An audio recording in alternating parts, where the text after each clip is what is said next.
Here I've got HUAWEI P40 Lite, and let me show you how to customize text and display on the following device. So at first you have to open the settings, then find and select display and brightness, and here you just have to click on text and display size. And over here you can smoothly change the text size and also display size by using the scale. So as you can see here, you've got the display. This is how it will look like.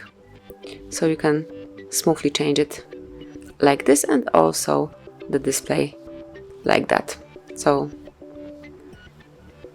just pick the option that you would like to apply. For example, this one, it's way bigger, and now you will be able to see the difference while using your phone. As you can see, the fonts are way bigger. Then if you would like to go back to the previous setup, just open display and brightness again, locate text and display size, and just go to the default size.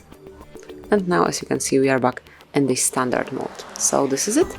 Thank you for watching. Please subscribe our channel and leave the thumbs up.